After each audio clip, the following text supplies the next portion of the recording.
Não é mais pra trás? Isso aqui não tá muito embaixo? Vai começar. Pede pra Joy ver.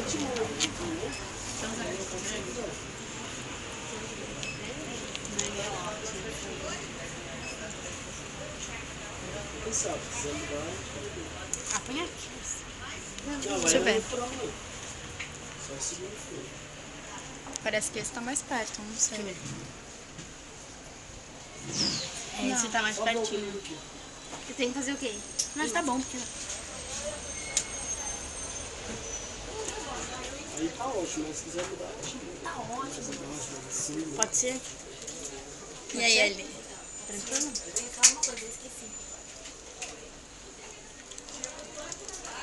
Olha essa arma. Olha só. aqui não dói nada. Não sei. Vai, como é que você faz?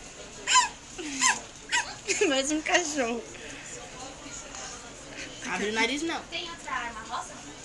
Ai, você quer com a rosa? Ela é pequena, não dá. É pra criança. Ih, arrega.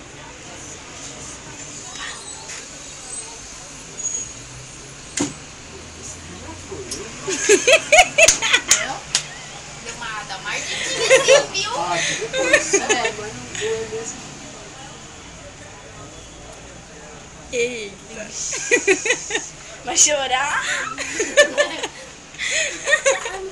Quer Bebê, chorar? meus bebês choram. Ah, tem o outro lado.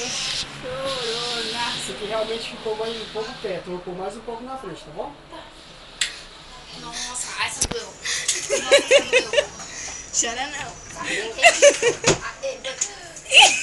gente não é, porque a gente tem pontos na orelha, sabia? E se pega pontos na orelha?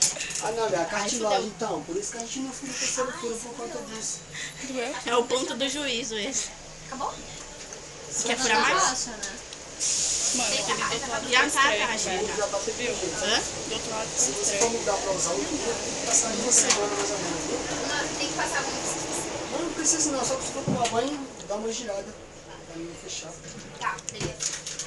Qual é o nome? Termina o vídeo ainda. Zomar. Zomar? É muito enrolado, mas a gente chama Zomar aqui.